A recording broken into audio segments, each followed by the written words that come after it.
اعوذ باللہ من الشیطان الرجیم بسم اللہ الرحمن الرحیم الحمد للہ رب العالمین والصلاة والسلام علی محمد وعلی آلہ الطیبین الطاہرین الذین اذھب اللہ عنہم الرجس وطہرہم تطہیرا اللہم صل علی محمد وآل محمد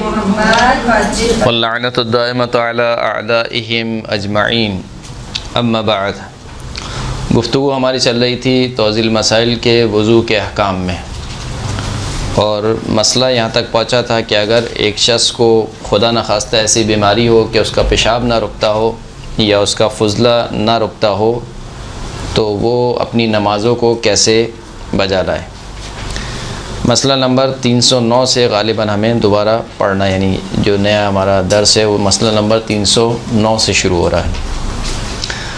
اگر کسی شخص کو پیشاب یا پخانہ بار بار آتا ہو تو اس کے لیے ضروری نہیں کہ وضو کے بعد فوراً نماز پڑھے، اگرچہ بہتر ہے کہ نماز پڑھنے میں جلدی کرے۔ سارے اسٹیپ آپ کو بتا دیے تھے کہ اگر مثال کے طور پر بار بار پیشاب آتا ہے، اس کو مہلت ملتی ہے، مہلت نہیں ملتی ہے، کتنی مہلت ملتی ہے، صرف واجبات کو ادا کرنے کی مہلت ملتی ہے، اتنی مہلت بھی نہیں ملتی ہے، سارے اسٹیپ آپ کو بتا دیے تھے کہ کس طریقے سے وہ پڑھے گا۔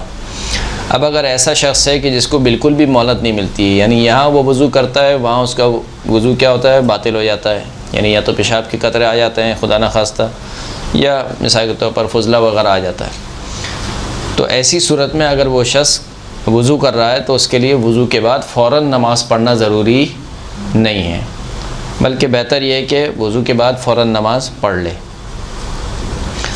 اگر کسی شخص کو پیشاب یا پخانہ بار بار آتا ہو تو وضو کرنے کے بعد اگر وہ نماز کی حالت میں نہ ہو تب بھی اس کے لیے قرآن مجید کے الفاظ کو مس کرنا جائز ہے۔ جیسے کہ مسئلہ بھی آپ پڑھیں گے بھی آگے کہ قرآن مجید کے الفاظ کو بغیر وضو کے چھونا حرام ہے۔ اپنے بدن کا کوئی بھی جز قرآن مجید کے الفاظ سے چھونا بغیر وضو کے یہ حرام ہے۔ لیکن ایسا شخص کہ جس کو بار بار پیشاب آتا ہے یا جس کو بار بار اس کا وضو باطل ہوتا ہے تو اس کے لیے کیا ہے، اگر اس نے ایک مرتبہ وضو کر لیا ہے تو اس کے بعد اب یہ بغیر وضو کے ہی قرآن مجید کو مس کر سکتا ہے۔ جس شخص کو قطرہ قطرہ پیشاب آتا رہتا ہو تو اس کے لیے ضروری ہے کہ نماز کے لیے ایک ایسی تھیلی استعمال کرے جس میں روئی یا کوئی اور چیز رکھی ہو جو پیشاب کو دوسری جگہوں تک پہنچنے سے روکے، اور احتیاط واجب یہ ہے کہ ہر نماز سے پہلے نجس شدہ مقام پیشاب کو دھو لے۔ اگر کسی شخص کو یہ بیماری ہے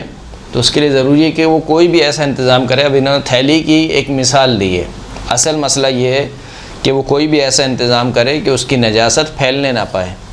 یعنی جسم کے دوسرے اعضاء اس نجاست سے نجس نہ ہوں۔ جیسے کہ انہوں نے مثال دی، کیا کرے گا، یعنی تھیلی لے گا، تھیلی میں روئی وغیرہ رکھے گا کہ جس کی وجہ سے پیشاب جو ہے وہ دوسرے مقامات کو نجس نہ کرے۔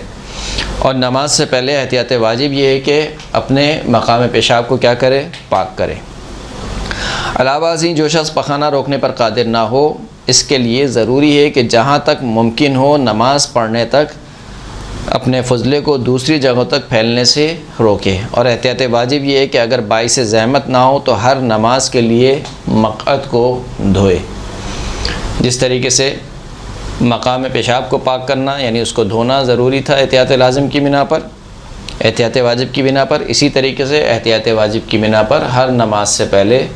اپنے مقام پخانہ کو دھوئے گا۔ جو شخص پیشاب یا پخانہ روکنے پر قادر نہ ہو تو جہاں تک ممکن ہو نماز میں پیشاب یا پخانہ روکے، اور بہتر یہ ہے کہ اگر اس پر کچھ خرچ کرنا پڑے تو خرچ بھی کرے، بلکہ اگر اس کا مرض آسانی سے دور ہو سکتا ہو تو بہتر یہ کہ اپنا علاج کرائے۔ اگر کچھ خرچ کرنا پڑے اس کو اس کام کے اوپر کہ اس کا پیشاب فوراً سے نہ نکلے یا اس کا فضلہ فوراً سے نہ نکلے تو اس کے اوپر خرچ بھی کرے، اور بہتر یہ کہ اگر آسانی سے اس کا مرض دور ہو سکتا ہے تو وہ اپنا علاج کرائے۔ جو شخص اپنا پیشاب یا پخانہ روکنے پر قادر نہ ہو اس کے لیے صحت یاب ہونے کے بعد یہ ضروری نہیں کہ جو نمازیں اس نے مرض کی حالت میں اپنے فریضے کے مطابق پڑھی ہوں ان کی قضا کرے۔ ضروری نہیں ہے، یعنی ایک عرصے تک خدا نخواستہ کسی کو بیماری رہی پھر اس کے بعد وہ صحیح ہو گیا، اب بیماری کے حالت میں جو اس نے اپنے وظیفے کے مطابق نمازیں پڑھی ہیں ان نمازوں کو دوبارہ پڑھنا ضروری نہیں ہے۔ لیکن اگر اس کا مرض نماز کے وقت کے دوران ہی دور ہو جائے تو احتیاط لازم کی بنا پر ضروری ہے کہ جو نماز اس وقت پڑھی ہو اسے دوبارہ پڑھے۔ یعنی نماز ظہر مثال کے طور پر اس نے پڑھی، اس کا مرض چل رہا تھا اور نماز ظہر بھی اس نے اسی مرض کے حالت میں اپنے وظیفے پر عمل کرتے ہوئے پڑھ لی، لیکن مثال کے طور پر شام کے وقت 3-4 بجے اس کا یہ مرض دور ہو گیا، ختم ہو گیا، تو اس صورت میں کیونکہ ابھی نماز ظہر اور عصر کا وقت باقی ہے، اس صورت میں یہ فقط نماز ظہر اور عصر جو اس نے پڑھ لی تھیں ان کو دوبارہ پڑھے گا، لیکن جو دوسری نمازیں ہیں مثال کے طور پر فجر کی نماز یا اس سے پہلے کی نمازیں جو اس نے اس بیماری کی حالت میں پڑھی ہیں اپنے وظیفے کے مطابق، ان کی قضا کرنا ضروری نہیں ہے۔ اگر کسی شخص کو یہ عارضہ لاحق ہو کہ ریاح روکنے پر قادر نہ ہو تو ضروری ہے کہ ان لوگوں کے فریضے کے مطابق عمل کرے جو پیشاب و پخانہ روکنے پر قادر نہ ہو۔ یعنی یہ تینوں چیزیں تقریباً سیم ہیں، یعنی پیشاب، فضلہ اور معدے کی ہوا۔ اگر کوئی شخص معدے کی ہوا روکنے پر قادر نہیں ہے تو اس کے لیے بھی سیم یہی اسٹیپ آئیں گے کہ اس کو کتنا وقت ملتا ہے۔ اگر اس کو اتنا وقت ملتا ہے کہ وہ اپنی 4 رکعتی نماز یا 2 رکعتی نماز ایک وضو کے ساتھ پڑھ سکتا ہے تو اسی وقت کا انتظار کرے گا، اور اگر اس کو اتنا وقت ملتا ہے کہ مثال کے طور پر فقط واجبات ادا کر سکتا ہے تو وہ فقط واجبات ادا کرے گا، اور اگر اتنا بھی اس کو وقت نہیں ملتا ہے تو پھر جس طریقے سے بیان کیا ہے کہ ایک وضو کے ساتھ وہ اپنی نماز پڑھ لے گا، چاہے وضو کے دوران ہی اس کا وضو باطل ہو جائے اس وجہ سے۔ یہ مسائل ختم ہو گئے وضو کے احکام۔